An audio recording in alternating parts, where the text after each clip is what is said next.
Back in 2013, Nintendo got in some real hot water.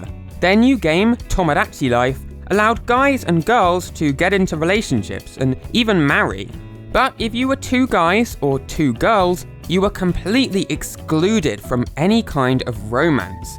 Eventually, Nintendo said this: "We pledge that if we create a next installment in the Tomodachi series, we will strive to design a gameplay experience that is more inclusive." In other words, they would let you be gay. Russia, though, was not exactly pleased about this. Hi there, welcome to Thomas Game Docs. Let's talk about the Nintendo game rated 18+.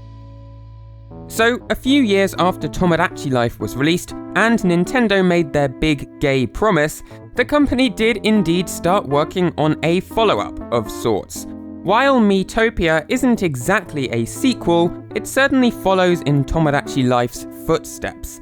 The main cast is made up of Miis, and just like in Tomodachi Life, these Miis can pursue romantic relationships.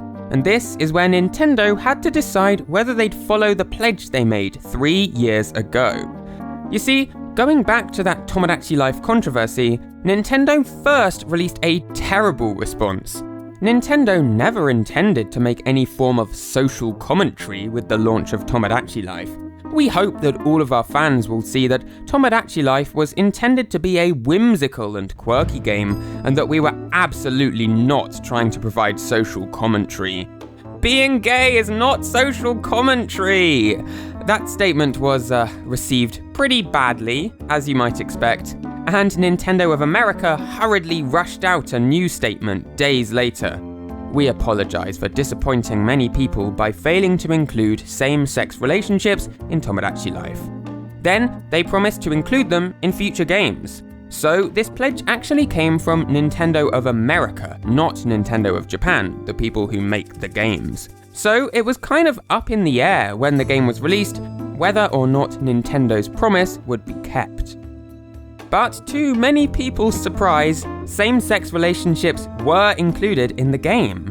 If you're a dude and you keep talking and going on dates with another guy, you will eventually form a romantic relationship. Wow, very cool. That's my take on it, at least. The Russian government, on the other hand, weren't so happy. I'm gonna try and keep things as upbeat as possible, but this part of the story is just kind of a bummer. Sorry. So, in 2013, Russia's President Vladimir Putin introduced a new bill into Russian law called For the Purpose of Protecting Children from Information Advocating for a Denial of Traditional Family Values. That's a lot of meaningless words to essentially say, ooh, gay people are gross.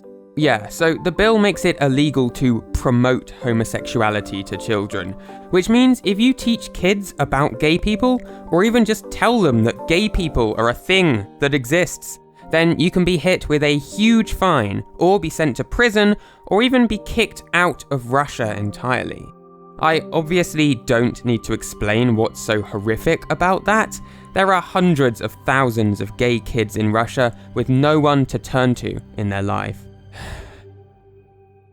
But because this bill is pretty wide-reaching, there are some quite unexpected consequences to it, and you can at least find some humour in those.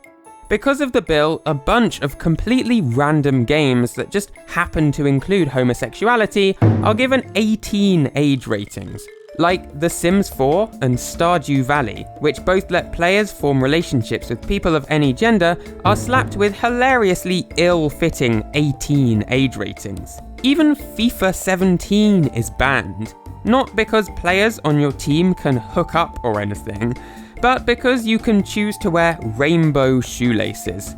These tiny rainbow shoelaces got the game an 18 age rating in Russia. Wow. And that brings us back to Miitopia. There is literally nothing in any way objectionable about this game. It's just so goofy and fun.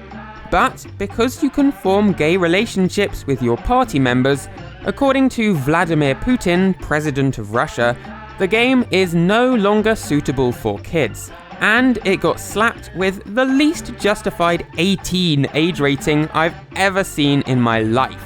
I mean, just look at the little 18 symbol on the corner of the most bright, colourful game cover you've ever seen. So, this serves as a reminder that there will always be gross people in the world. I'm sorry, it's just gross to prevent gay kids from having anyone to turn to, or to go out of your way to stop children from seeing people like themselves on TV or in video games. And if all it takes to get an entire game banned is a rainbow-coloured shoelace, then I think that speaks to the insecurity of the dickheads running the country more than anything else. So, Vlad Putin, babe, this one goes out to you. At the end of the day though, I am glad Nintendo kept their promise. They stuck to their guns even when that 18 rating likely slashed their Russian sales to a fraction of what they might have otherwise been. Nintendo could have very easily just removed gay relationships from the Russian version of Miitopia, but they didn't, and I'm glad.